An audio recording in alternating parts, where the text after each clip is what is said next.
The brass key was still warm in Eleanor Hartwell's palm when she found the diary hidden beneath her dead aunt's bed. 25 years of scrubbing that toilet. 25 years of believing she was alone in the world.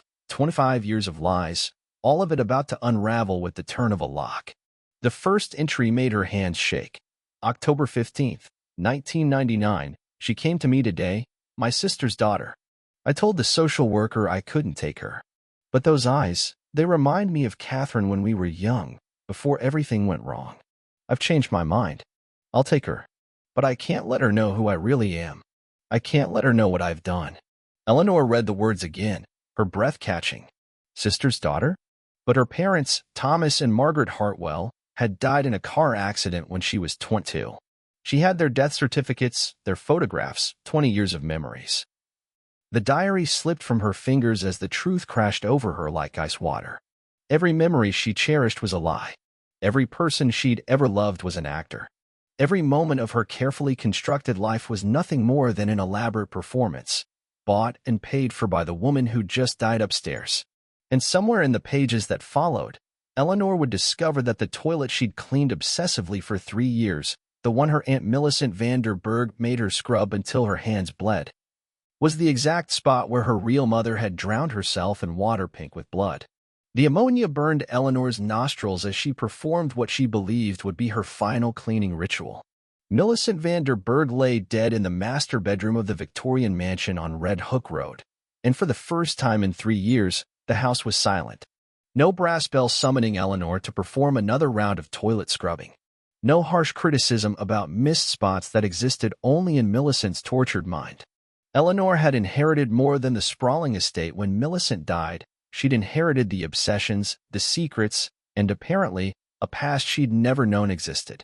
The funeral had been sparse. Eleanor, a handful of neighbors who remembered Millicent from before she became a recluse, and surprisingly, the Dutchess County coroner who'd seemed unusually interested in the circumstances of Millicent's death. The house itself was a monument to faded grandeur. Built in 1887 by railroad money, it had once been the crown jewel of Rhinebeck society. Now, peeling William Morris wallpaper hung in strips, water stains on the carved plaster ceilings resembled accusatory faces, and every room held the musty scent of secrets left too long in the dark. For 3 years, Eleanor had awakened each morning to the sound of that damned bell. The routine never varied.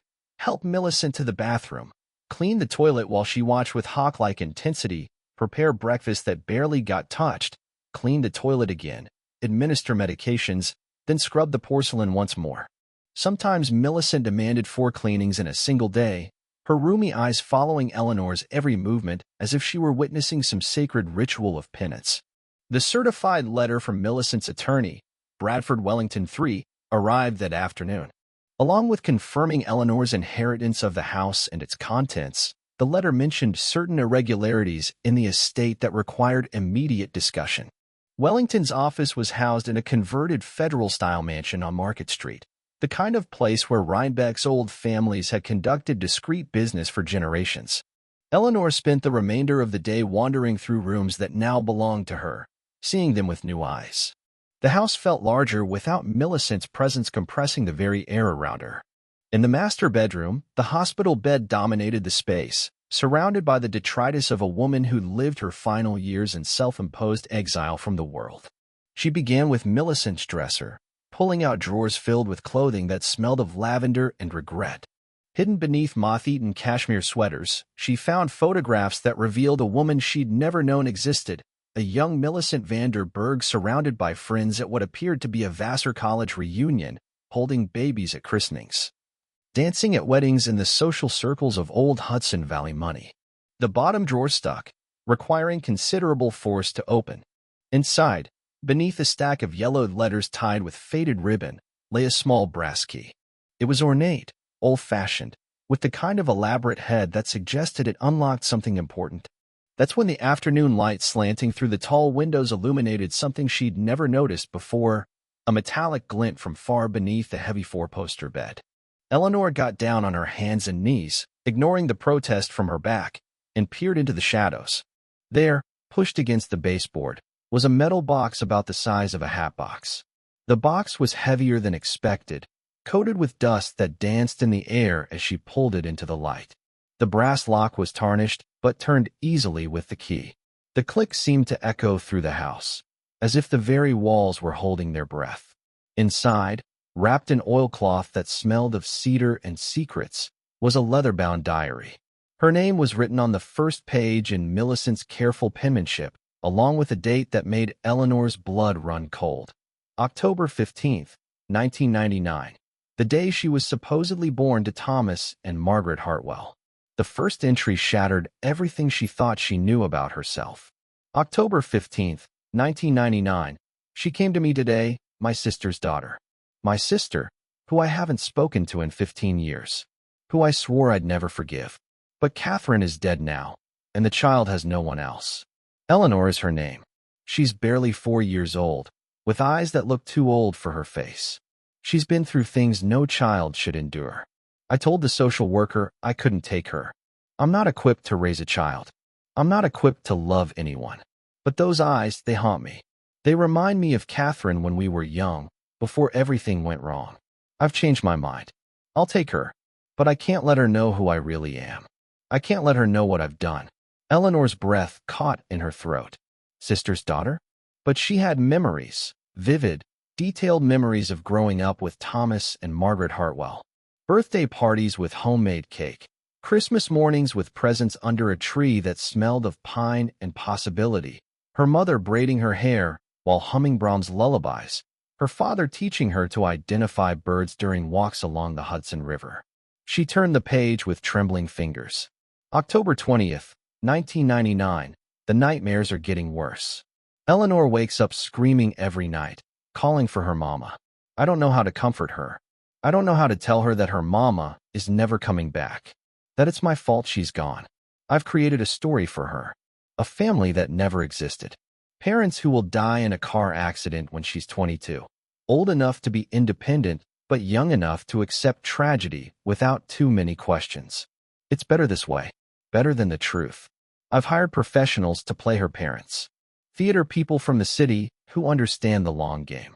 They'll age along with her, create memories, take photographs. They'll visit regularly, maintain the illusion. When the time comes, they'll disappear in a way that makes sense. Something quick and clean. The cost doesn't matter. The Vanderburg Trust Fund will buy her a childhood. It will give her the life Catherine never could. The diary fell from Eleanor's hands, hitting the Persian carpet with a sound like thunder. Her entire existence was a purchased fiction. The parents she'd mourned, the childhood she'd treasured, the memories that formed the foundation of her identity, all of it manufactured, bought and paid for by a woman who'd called herself Aunt, but was apparently something else entirely. Eleanor sat on the floor beside Millicent's bed, her mind reeling. The photographs on the dresser took on sinister new meaning. That happy woman in the images, that was Millicent before guilt and shame had transformed her into the bitter recluse who'd made Eleanor clean away evidence of a crime she'd never known had been committed. But why the toilet? Why that particular, humiliating obsession? She picked up the diary again, flipping through pages that documented her life like a scientific experiment. Entries about her first day of school, her high school graduation, her decision to study nursing at Vassar College. Millicent had been watching, documenting, manipulating from the shadows for decades. Then she found the entry that explained everything. March 3rd, 2018, Eleanor moved in today. She thinks she's helping a sick old woman, earning money to pay off student loans that I discharged years ago through intermediaries. She doesn't know I've been orchestrating her life since she was 4 years old. I need her close. I need to make sure she never discovers the truth. But I also need my penance. Every day, I make her clean the toilet where I found Catherine's body, where I found my sister floating face down in water pink with blood. I killed her, not with my hands, but with my refusal to help when she was desperate. She came to me begging for money to escape the man who was destroying her. I said no. I was proud, stubborn, righteous in my judgment. I thought she was being dramatic, attention-seeking like when we were children. 3 days later, she was dead. Suicide, the police ruled. But I know better. She killed herself because I chose my pride over her life. So I make Eleanor clean the toilet every day. I make her scrub away the blood I still see there, even though it's been gone for decades. It's my punishment. It's hers too, though she doesn't know it. Maybe that makes me a monster. Maybe I am. But I've given her a better life than she would have had with Catherine. Better than foster care with strangers. I tell myself that makes it justified. But late at night, when the house is quiet and the guilt is loudest, I know it doesn't. Nothing I do will ever make it right. Eleanor closed the diary and sat in the growing darkness, too stunned to move. Her mother, her real mother, had committed suicide in this house. In the bathroom where she'd spent 3 years scrubbing a toilet that had become Millicent's shrine to guilt and penance. The sun was setting over the Hudson Valley, casting long shadows across the Catskill Mountains visible through the tall windows. She needed air, space, time to process what felt like the complete dissolution of her identity. But first, she needed to understand the full scope of what had been done to her. As she continued reading, she discovered she wasn't alone in her search for truth. Loose pages were tucked between the bound ones, pages written in different handwriting. Someone else had been reading this diary, someone else had been leaving notes. I know what you did. I know what you're doing. This has to stop. It was signed with a single initial, K.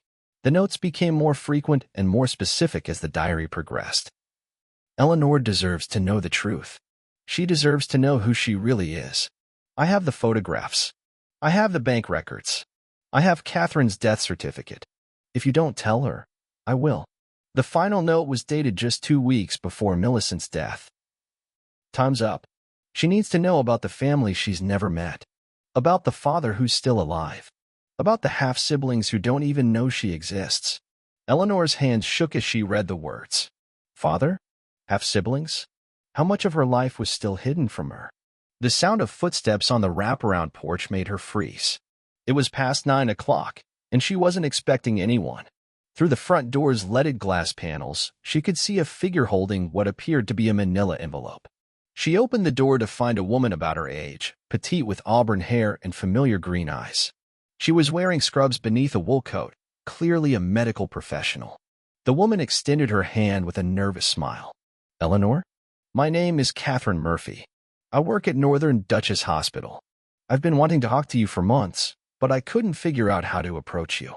When I heard about Millicent's death, I knew I had to come forward. Eleanor stepped back to let her enter, her heart pounding. You're Kay. You wrote the notes.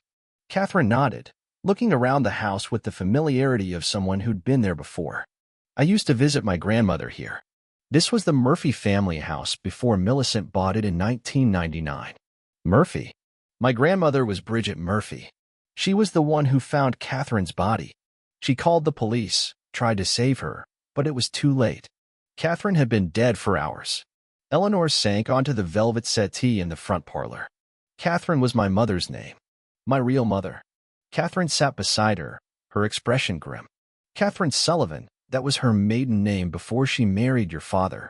She was my grandmother's tenant, living here with you while she tried to escape an abusive marriage. I don't understand. If she was trying to escape my father, why didn't I go to live with him when she died? Because he was the reason she killed herself.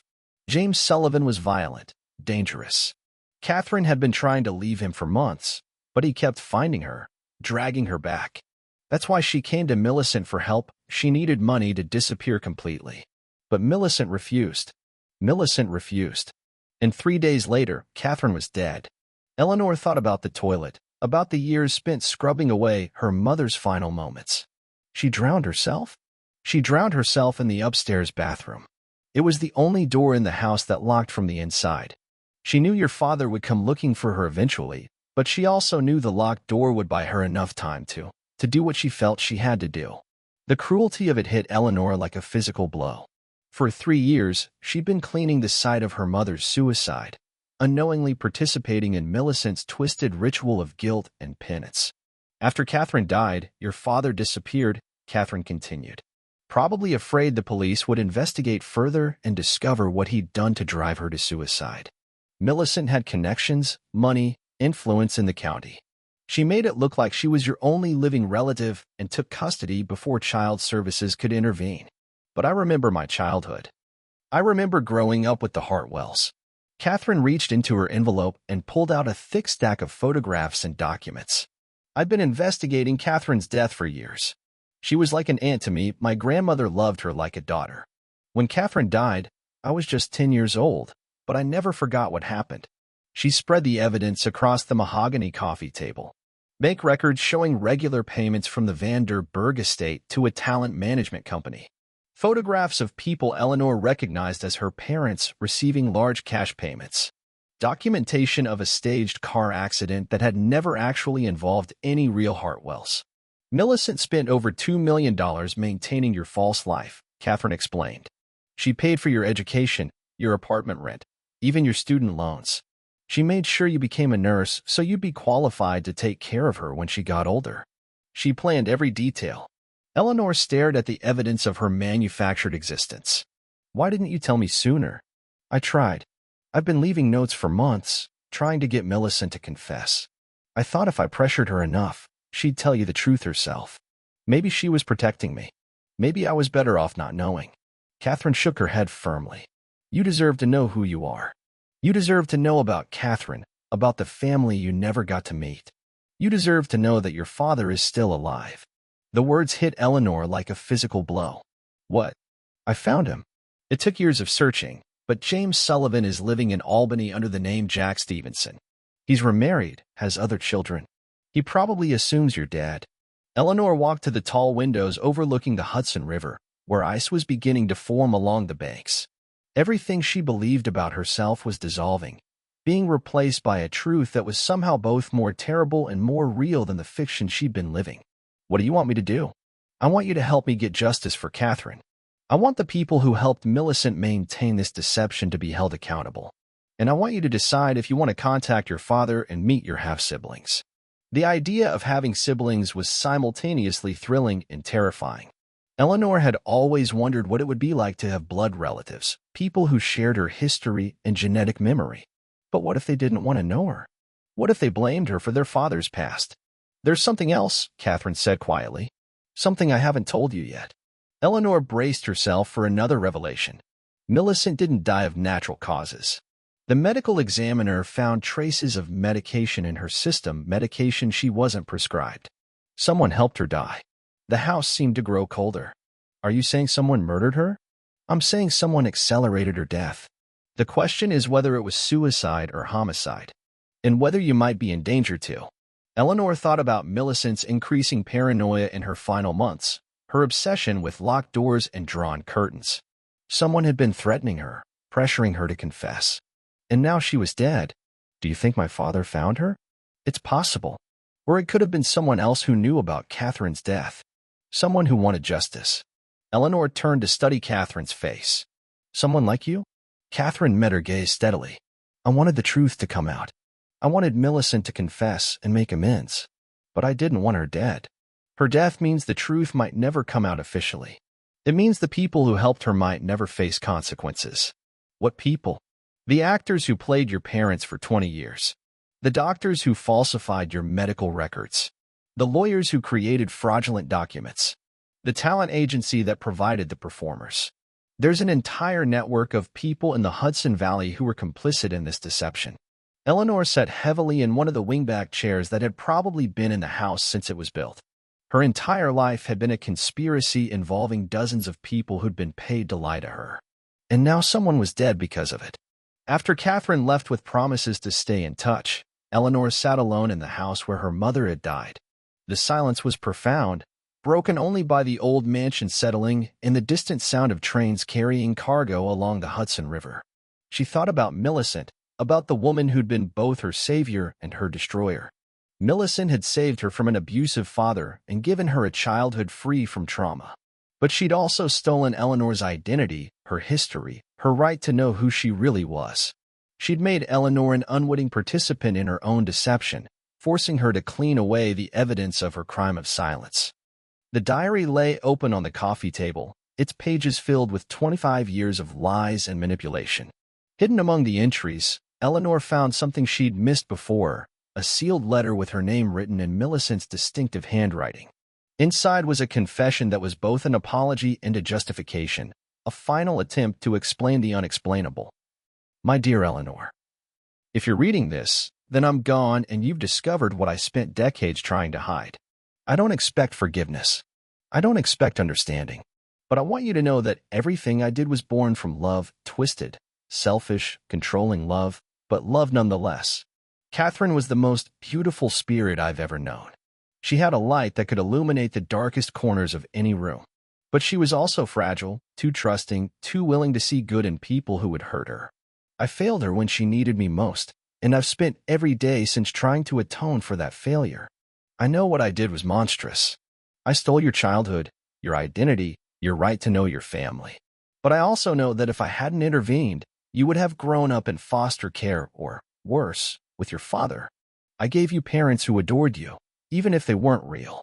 I gave you stability and safety, even if it was built on deception. The money is yours now. The house is yours. The truth is yours. What you do with all of it is entirely your choice. I hope someday you'll understand that love isn't always kind or honest. Sometimes it's desperate and selfish and wrong, but it's still love. The woman who raised you, Millicent van der Berg. Eleanor folded the letter and placed it back in the diary. Then she climbed the grand staircase to the bathroom where her mother had died, where she'd spent 3 years unknowingly cleaning away her memory. The toilet gleamed in the moonlight streaming through the window, as pristine as she'd left it that morning. She knelt beside it and placed her hand on the cold porcelain, trying to feel some connection to the woman who'd given her life. But all she felt was the weight of 25 years of lies and the burden of a truth she wasn't sure she was strong enough to carry. Tomorrow, she would begin the long process of sorting fiction from reality, of deciding who she really was beneath all the layers of deception. She would meet with Bradford Wellington III to understand the full extent of her inheritance. She would decide whether to contact her father and half-siblings. She would determine what justice meant for her mother's memory and what forgiveness meant for Millicent's crimes. But tonight, she would sit in this bathroom and mourn for the mother she'd never known, for the childhood she'd lost, for the woman who'd loved her enough to lie to her for 25 years. And she would try to figure out how to build a real life from the ashes of a false one. Catherine Murphy returned the next morning with coffee from the Rhinebeck Village Market and a determination that Eleanor found both comforting and overwhelming. They sat in Millicent's morning room, surrounded by the accumulated detritus of a life lived in isolation, and planned their investigation into the network of deception that had shaped Eleanor's existence. The first stop was Bradford Wellington III's law office on Market Street. Wellington was old Rhinebeck aristocracy, his family having served the Hudson Valley's elite for 4 generations. His office reflected that heritage, leather-bound law books, oil portraits of distinguished ancestors, and the kind of understated wealth that had survived multiple economic upheavals. Wellington himself was a portly man in his 70s, with the careful demeanor of someone who'd spent decades keeping other people's secrets. He reviewed the documents Catherine had assembled with growing unease, occasionally removing his wire-rimmed spectacles to clean them while he processed the implications. "This is extraordinary," Wellington finally admitted. "If what you're alleging is true, then Miss van der Berg committed fraud on a massive scale over multiple decades." Eleanor leaned forward in her chair. "You handled her finances. You must have known about the payments to the talent agency, the staged death certificates, the false documentation." "I handled her trust fund distributions and estate planning," Wellington replied carefully. Miss van der Berg was notoriously private about the specifics of her expenditures. She simply requested large cash disbursements, which were well within her rights as the beneficiary. "But you never questioned what she was doing with $2 million over 20 years? Wellington's expression grew uncomfortable. The van der Berg family has always been eccentric. Millicent's grandmother spent a fortune building elaborate gardens that she destroyed every winter. Her great-uncle collected exotic animals that he kept in heated conservatories. Millicent wanting to support various theater projects and educational endeavors didn't seem particularly unusual. Catherine spread the bank records across Wellington's mahogany desk. "These aren't theater projects. These are payments to specific individuals who spent 20 years pretending to be Eleanor's parents. Even if that's true, what Miss van der Berg did wasn't technically illegal. Unethical, perhaps. Psychologically damaging, certainly. But not criminal under New York state law." "What about the falsified death certificates?" Eleanor asked. "What about the fraudulent documents?" "Those would need to be investigated by the appropriate authorities." My concern is the immediate disposition of the estate and ensuring that you're safe. Safe from what? Wellington removed his spectacles again, this time using the gesture to buy himself time. Miss Vanderberg came to see me 3 weeks before she died. She was agitated, frightened. She said someone was threatening to expose what she called family business and that she was concerned for your welfare. Eleanor felt a chill run down her spine. Did she say who was threatening her? She mentioned receiving anonymous phone calls and finding evidence that someone had been in her house. She was convinced that your father had found you both. Catherine leaned forward. Did you advise her to contact the police? I did. She refused, saying it would create more problems than it would solve. Instead, she asked me to revise her will to ensure that you would inherit everything immediately upon her death, with no probate delays. Why would that matter? Wellington's expression grew grave. Because she wanted you to have the resources to disappear if necessary. The Vanderberg estate is worth approximately $12 million, Miss Hartwell, or Miss Sullivan, I suppose. That's enough money to create a new identity and start over anywhere in the world. Eleanor felt overwhelmed by the magnitude of what she was learning. Not only had her entire life been a lie, but she was now wealthy enough to afford any truth she chose to create. After leaving Wellington's office, Eleanor and Catherine drove to Northern Duchess Hospital, where Catherine worked in the emergency department. The hospital was a modern facility built to serve the growing population of weekenders and retirees who discovered the Hudson Valley's charms, but it maintained connections to the area's older families through its board of directors and major donors. Catherine led Eleanor through antiseptic corridors to a small office where she kept her research into Catherine Sullivan's death. File cabinets contained copies of police reports, medical examiner findings, witness statements, and newspaper clippings dating back 25 years. I've been obsessed with this case since I was old enough to understand what happened, Catherine explained, pulling out folders that documented her investigation. My grandmother never got over finding Catherine's body. She blamed herself for not recognizing the signs, for not doing more to help. Eleanor studied photographs of the crime scene, trying to reconcile the sterile police documentation with the human tragedy it represented. Her mother had been 26 years old when she died, younger than Eleanor was now. The official investigation was surprisingly brief, Catherine continued. Catherine's death was ruled suicide within 48 hours. The police interviewed James Sullivan once, determined he had an alibi for the time of death, and closed the case. What was his alibi?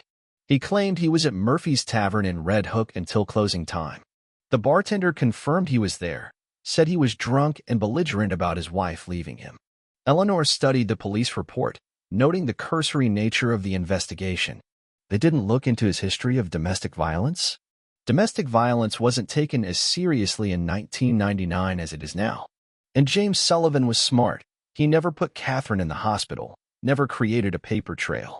The abuse was psychological, financial, and physical in ways that didn't leave permanent marks. Except for the night she died. Catherine nodded grimly. The medical examiner noted extensive bruising on Catherine's arms and torso, but ruled it consistent with the couple's known marital problems. No one questioned whether those injuries might have been inflicted the night she died.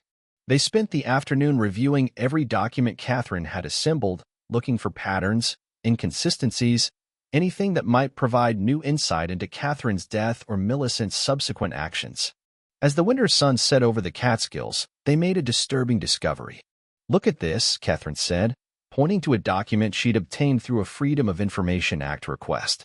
The police report mentions that Catherine left a suicide note, but the note itself isn't in the file. Eleanor studied the inventory of evidence collected from the scene.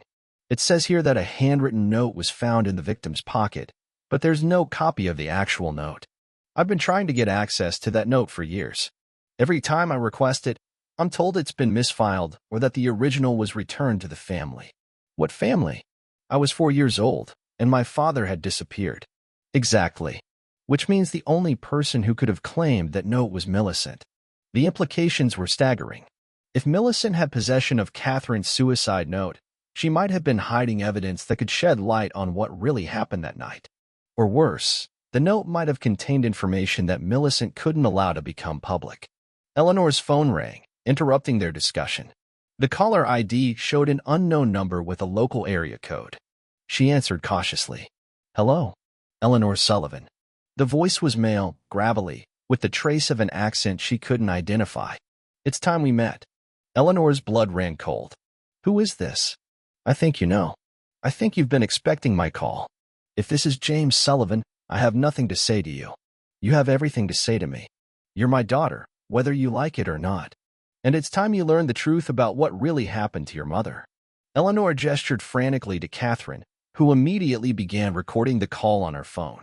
I know what happened to my mother. You abused her until she couldn't take it anymore. Is that what Millicent told you? Is that what you want to believe? It's what the evidence shows. The evidence shows what Millicent wanted it to show. She had 25 years and $12 million to create whatever narrative served her purposes. Eleanor felt a chill of uncertainty. What are you talking about? Meet me tonight. The old train depot in Rhinecliff. Come alone, and I'll show you what Catherine really wrote in that suicide note. I'll show you who was really responsible for her death. The line went dead. Eleanor stared at the phone, her hands shaking. You're not going, Catherine said immediately.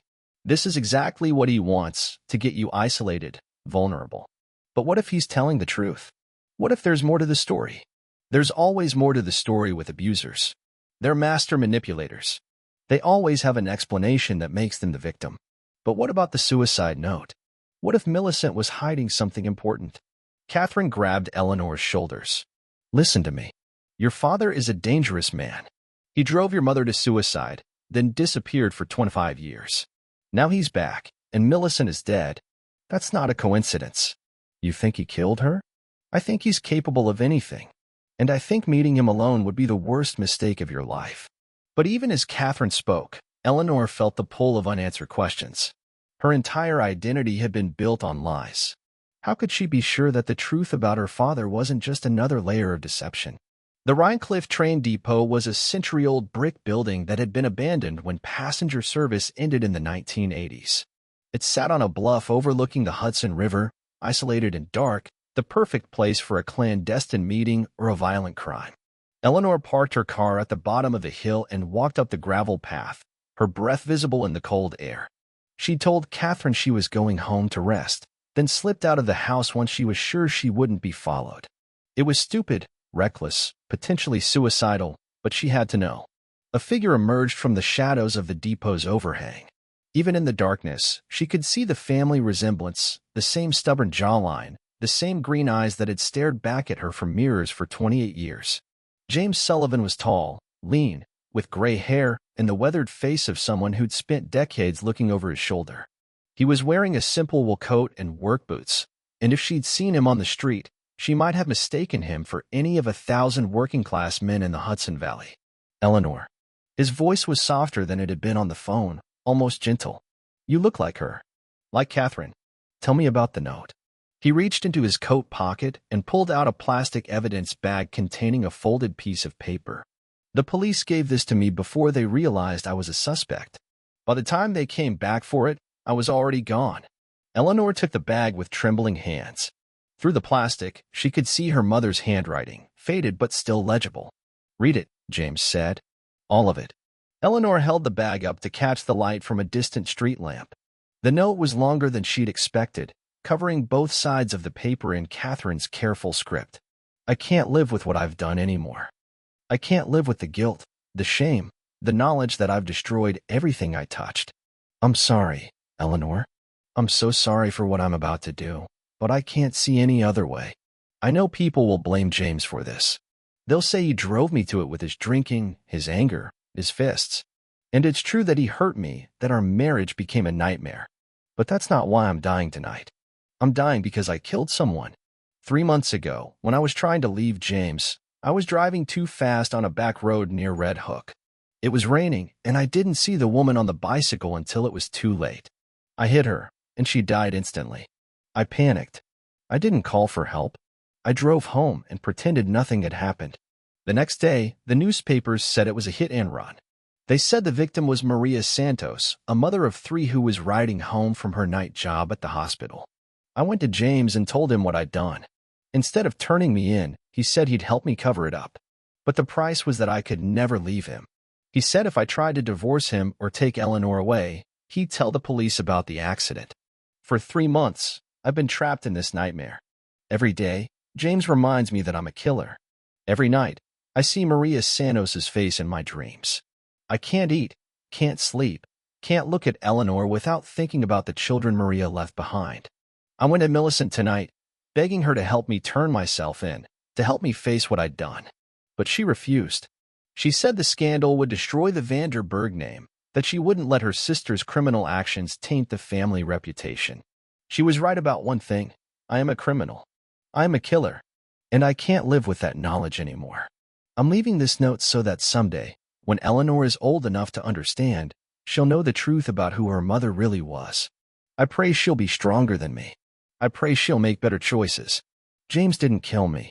I'm killing myself. But I'm also dying because two people who could have helped me choose differently, James and Millicent, decided their own interests were more important than my life or Maria Santos's justice.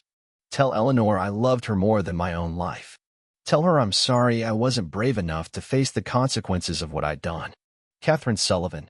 Eleanor read the note twice, her worldview shifting with each word. Her mother hadn't been the innocent victim she'd imagined. James hadn't been the monster she'd been told he was. And Millicent. Millicent had been complicit in her sister's death in ways Eleanor was only beginning to understand. She killed someone, Eleanor whispered.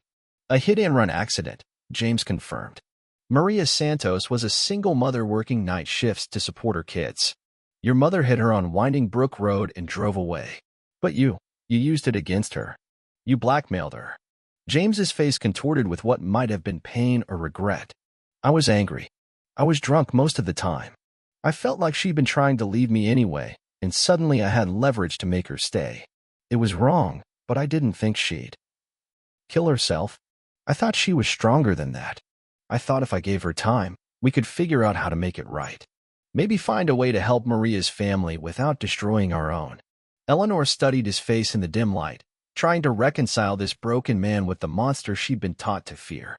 What happened after she died? I knew the police would blame me. I knew Millicent would make sure of it. So I ran. I changed my name, moved to Albany, started over. I thought about you every day, but I convinced myself you were better off thinking I was dead. Why come back now? Because I found out what Millicent had done to you, what she'd stolen from you. And because... He paused, struggling with the words. Because I'm dying. Cancer. I've got maybe 6 months left, and I wanted to set the record straight before I go. Eleanor felt a complex mixture of emotions, anger, grief, confusion, and something that might have been relief. The truth was more complicated than she'd imagined, but it was also more human. Her mother hadn't been perfect, her father wasn't entirely evil, and Millicent's motivations were more selfish than protective. You said you have other children. James nodded. 2 daughters. Rebecca's 22, studying at Albany Law. Sarah's 19, at SUNY New Paltz. They don't know about you or Catherine.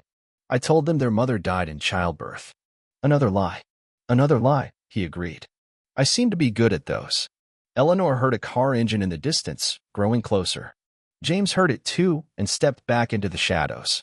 That'll be your friend Catherine, I expect. Smart girl, that one.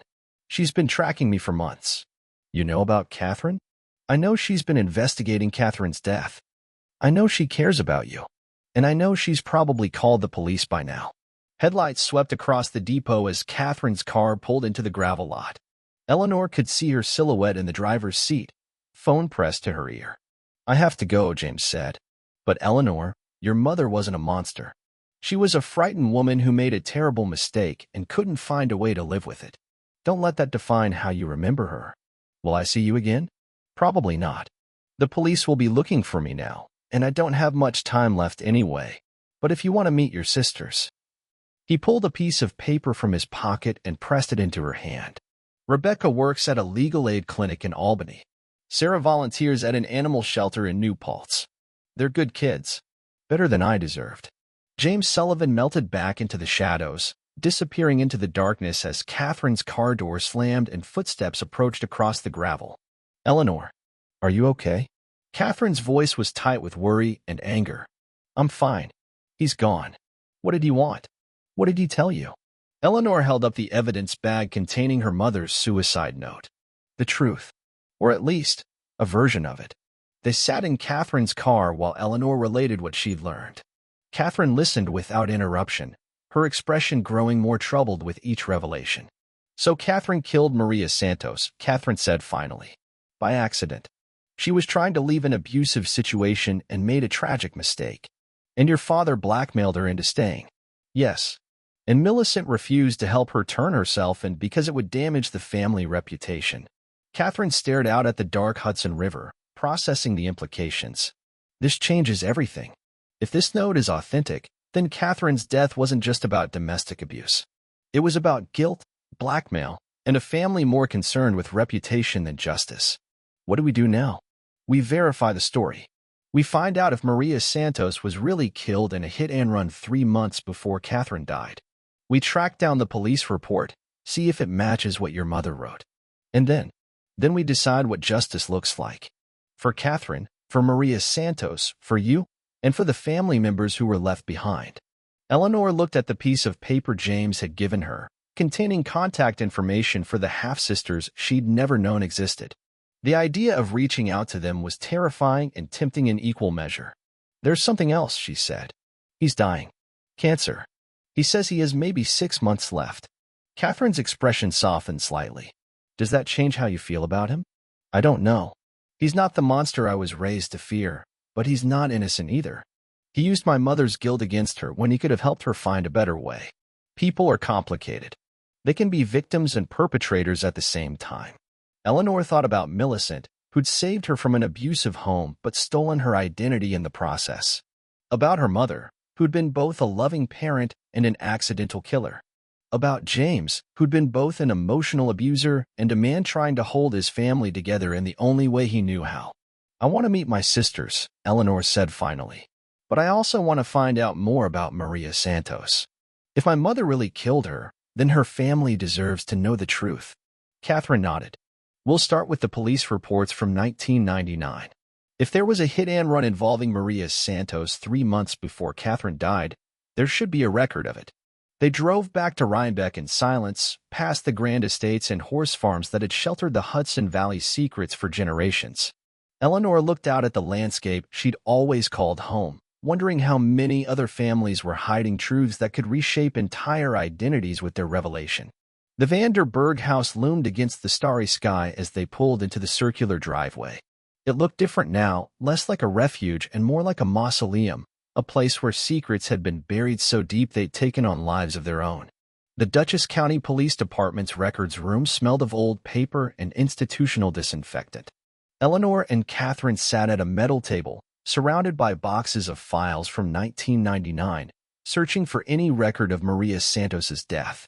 Detective Robert Chin, no relation to Eleanor's assumed surname, had been surprisingly cooperative when Catherine explained their investigation.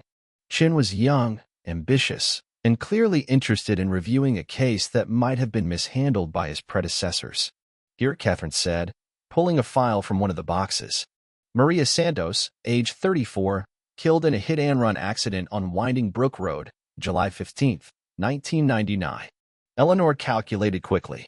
That's exactly 3 months before my mother died. The police report painted a tragic picture. Maria Santos had been riding her bicycle home from her job at the Northern Dutchess Hospital cafeteria when she was struck by an unknown vehicle around 11:30 p.m. She'd been found the next morning by a jogger, her bicycle mangled and her body thrown into a drainage ditch beside the road. The investigation had been thorough by 1999 standards. Police had canvassed the area for witnesses, examined the scene for physical evidence, and interviewed Maria's co-workers about anyone who might have wanted to hurt her. But without eyewitnesses or security cameras, the case had gone cold within weeks. Look at this, Eleanor said, pointing to a section of the report. They found paint transfer on Maria's bicycle. Blue paint, possibly from a Ford or Chevrolet sedan manufactured between 1995 and 1998. Catherine flipped through the file until she found the evidence photos. And here's a picture of the paint sample they collected. Detective Chun leaned over their shoulders to examine the documentation. Did your mother drive a car that would match that description? Eleanor tried to remember what she'd been told about her childhood. In all the manufactured memories Millicent had created, there had been references to a blue Ford Taurus that the fictional Hartwell family had owned. I need to check the Vanderburg estate records, Eleanor said. If Catherine was living at the house in 1999, there might be vehicle registration information. They spent the rest of the morning at the Dutchess County Clerk's office, searching through property and vehicle records. What they found confirmed Catherine's suicide note in devastating detail. According to DMV records, Catherine Sullivan had registered a 1997 blue Ford Taurus at the Vanderburg estate address in June 1999, 1 month before Maria Santos was killed. The car had been sold to a salvage yard in Kingston just days after Catherine's death, presumably by Millicent as part of covering up the evidence. We need to find that salvage yard, Catherine said. If they still have records from 1999, we might be able to prove the car was damaged in a way consistent with hitting a cyclist. The Kingston Auto Salvage Yard was a sprawling collection of rusted vehicles and auto parts located on an industrial stretch of Route 9W. The owner, Pete Morrison, was a gruff man in his 60s who'd been running the business since the 1980s. Morrison remembered the Ford Taurus clearly, partly because of the unusual circumstances of its sale. Woman came in the day after some big funeral, wanted to get rid of the car immediately. Wouldn't take no for an answer about the price. Just wanted it gone. He led them through rows of crushed vehicles to a section where he kept records of cars that had been processed for parts. Here it is. 1997 Ford Taurus, blue. Extensive front-end damage, consistent with hitting something large. Eleanor studied the photographs Morrison had taken before crushing the vehicle. The front bumper was cracked, the hood was dented, and there were what looked like fabric fibers embedded in the twisted metal. Did you report this to the police? Catherine asked. Didn't have any reason to. Woman said she'd been in a fender bender, wanted to avoid insurance claims. Happens all the time. Do you still have the parts you removed from the vehicle? Morrison scratched his head thoughtfully. Might have some of them in the back warehouse. We keep certain pieces for a few years in case someone needs replacement parts. They spent an hour digging through boxes of automotive debris before Catherine found what they were looking for, a section of the Ford's front bumper with deep gouges and what appeared to be dried blood. Detective Chun agreed to have the evidence tested, though he warned that DNA degradation after 25 years made identification unlikely. More promising was the possibility of matching the paint transfer found on Maria Santos's bicycle to the Ford Taurus's damaged bumper. While they waited for lab results, Eleanor made the decision she'd been avoiding since learning about her half-sisters. She called the legal aid clinic in Albany where Rebecca Sullivan worked. The conversation was awkward, painful, and ultimately revelatory. Rebecca had indeed been told that her mother died in childbirth, and that her father had no family. Learning that she had an older half-sister, and that their father was still alive, left her speechless for several minutes. He's been living a lie for 25 years, Rebecca finally said. We all have been. It seems to run in our family, Eleanor replied. They arranged to meet at a coffee shop in Hudson, neutral territory between their respective homes. Eleanor drove there with a mixture of anticipation and dread, wondering what it would be like to look into the face of someone who shared her genetic heritage. Rebecca Sullivan turned out to be a younger, more serious version of Eleanor herself. She had the same green eyes and stubborn jawline, but where Eleanor had learned to be compliant and accommodating, Rebecca radiated the confidence of someone who'd grown up believing she had a right to take up space in the world. Sarah's driving down from New Paltz, Rebecca said as they settled into a corner booth. She wanted to meet you too. What did you tell her? The truth. That our father had another family before us, and that their mother died tragically. I figured she deserved honesty after 22 years of lies. Sarah Sullivan arrived an hour later, a whirlwind of energy and curiosity.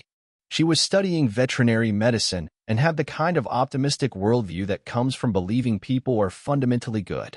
Learning about Eleanor seemed to energize rather than upset her. This is amazing, Sarah said, sliding into the booth beside Rebecca. I always wanted a sister. Well, another sister. You know what I mean. Eleanor found herself smiling for the first time in days. I always wanted any family at all. They spent the afternoon sharing stories, comparing childhoods, and discovering the similarities and differences that genetics and environment had created. Rebecca had inherited their father's analytical mind and had channeled it into law. Sarah had gotten his empathy and was using it to help animals. Eleanor had developed his stubbornness but had learned to express it through caretaking rather than confrontation. He's really dying? Rebecca asked as the conversation turned to their father's cancer diagnosis. That's what he told me. 6 months, maybe less. Do you think? Sarah hesitated, then pushed forward. Do you think we should see him? Before he dies. Do you want to? Eleanor asked. Rebecca was quiet for a long moment. I'm angry at him. For lying to us, for abandoning you, for the way he treated your mother. But he's still our father. And he's the only one who can answer questions about our family history, Sarah added. Medical history, genetic predispositions, where we come from. Eleanor understood the hunger for authentic information. After 25 years of manufactured family history, the prospect of learning real details about their heritage was appealing despite the complicated circumstances. I'll contact him, Eleanor said. But I think we should do it together. All 3 of us. They exchanged phone numbers and social media information, beginning the process of building relationships that should have existed all their lives. As Eleanor drove back to Rhinebeck, she felt a cautious optimism about the future for the first time since finding Millicent's diary.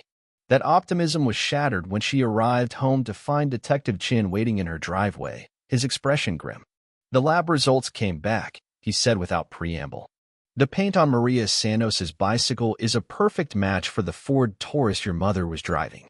And we found something else. Eleanor unlocked the front door and led him into the parlor, her heart pounding. The dried blood on the bumper section contains DNA that's consistent with Maria Santos. But there's something that doesn't match your mother's suicide note. What do you mean? The damage pattern on the car suggests it was involved in 2 separate accidents. One that would be consistent with hitting a cyclist, and another that appears to have occurred later. Eleanor sat down heavily in one of the antique chairs. Another accident? Based on the evidence, your mother hit Maria Santos on July 15, 1999. But the car was involved in a second collision sometime between then and when it was sold to the salvage yard. A collision that would be consistent with deliberately ramming another vehicle. I don't understand. We've reopened the investigation into your mother's death. The new evidence suggests that Catherine Sullivan might not have committed suicide. She might have been murdered. The room seemed to spin around Eleanor. Murdered by whom? We're investigating several possibilities. Your father had motive and opportunity. But so did Millicent van der Berg. Millicent? Think about it. Catherine had just confessed to a hit-and-run that could destroy the van der Berg family reputation. She was threatening to turn herself in, which would bring unwanted scrutiny to Millicent's finances and social standing. And Catherine knew secrets about the family that Millicent might have wanted to keep buried. Eleanor thought about the years she'd spent cleaning the toilet where her mother supposedly drowned herself. Had she been unknowingly scrubbing away evidence of murder? What happens now? Now we investigate. We interview everyone who was alive in 1999 and might have information about that night. We re-examine the physical evidence from Catherine's death with modern forensic techniques. And we try to figure out who had the most to gain from keeping Catherine Sullivan permanently quiet. Detective Chin left with promises to keep Eleanor informed of any developments. She sat alone in the parlor, surrounded by the accumulated secrets of the van der Berg family, and tried to process the possibility that everything she thought she knew about her mother's death was wrong. Her phone rang, startling her from her thoughts. The caller ID showed Catherine's number. Eleanor, where are you? I've been trying to reach you for hours. I'm at home. Detective Chin was here. They found evidence that my mother might have been murdered. There was a long pause. I need to see you. Right now. There's something I haven't told you about the night Catherine died. What do you mean? I mean, I was there. I was in the house the night your mother was killed. Catherine arrived at the van der Berg estate within minutes, her face pale and her hands shaking. Eleanor led her into the morning room, where afternoon light filtered through tall windows that had witnessed decades of family secrets. I was 10 years old, Catherine began, her voice barely above a whisper. My grandmother sent me to bed early that night, but I couldn't sleep. I heard voices downstairs, angry voices, so I crept to the top of the stairs to listen. Eleanor sat perfectly still, afraid that any movement might stop Catherine from continuing. Catherine was there, with Millicent in the parlor. Catherine was crying, begging Millicent to help her turn herself into the police about the hit-and-run. She kept saying she couldn't live with the guilt anymore, that Maria Santos' children deserved justice. What did Millicent say? She was furious. She said Catherine was selfish, that turning herself in would destroy the Vanderburg name and ruin any chance you had of a normal life. She said the family had worked too hard to build their reputation to let Catherine's guilt destroy it. Catherine paused, struggling with the memory. Then someone else came to the house. A man. I heard his voice but couldn't see him from where I was hiding. My father. I think so. He was shouting at Catherine, saying she'd promised not to involve Millicent in her problems. Catherine was crying, saying she just needed help, that she couldn't go on living the lie. Eleanor felt a chill of premonition. What happened next? The arguing got louder. I heard Catherine scream, then a crash, like furniture being overturned. Then everything went quiet. And then I heard water running. For a long time. And I heard Millicent and the man talking quietly, making plans. Eleanor's heart was pounding. Plans for what? Plans for what to do with your mother's body. Plans for what to tell the police. Plans for taking care of you. The room felt airless, suffocating. Eleanor walked to the window and looked out at the Hudson River, trying to process what Catherine was telling her. You're saying they killed her together? Millicent and my father. I'm saying your mother was alive when she went upstairs to the bathroom and dead when they carried her body down 20 minutes later. Why didn't you tell anyone? Why didn't your grandmother report what she heard? Catherine's face crumpled. Because we didn't hear everything. Because we were scared. Because Millicent Vanderburg was the most powerful woman in Rhinebeck, and we were just the tenants in her old house.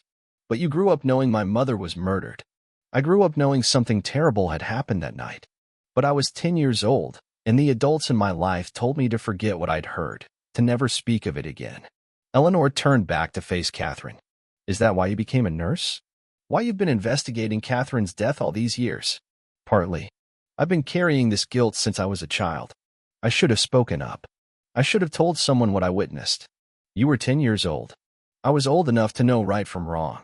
Old enough to know that what happened to Catherine wasn't justice. Eleanor sank into a chair, overwhelmed by the magnitude of what she was learning. Her mother hadn't committed suicide. She'd been murdered by the two people who were supposed to protect her husband and her sister. And Eleanor had spent 3 years unknowingly cleaning the scene of that murder. There's more, Catherine said quietly. More. The night Millicent died. I was there too. Eleanor's blood ran cold. What do you mean? She called me that evening, said she needed to see me urgently. When I got to the house, she was agitated, frightened. She said someone had been threatening her, demanding that she confess about Catherine's death. Who was threatening her? Your father. He'd found out where you were living, and he was demanding that Millicent tell you the truth about what happened. He said if she didn't confess, he would. So she killed herself rather than face the consequences? Catherine shook her head. She asked me to help her die. She said she was dying anyway. The cancer had spread further than anyone knew. She said she wanted to die on her own terms, before the truth came out and destroyed what was left of her family's reputation. Eleanor stared at Catherine in horror. And you helped her? I gave her an overdose of morphine. It was peaceful, painless. She went to sleep and didn't wake up. You're a nurse. You took an oath. I took an oath to relieve suffering. Millicent was suffering physically from the cancer, emotionally from 25 years of guilt.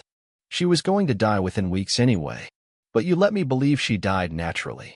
You let me think someone might have murdered her. Because I was scared.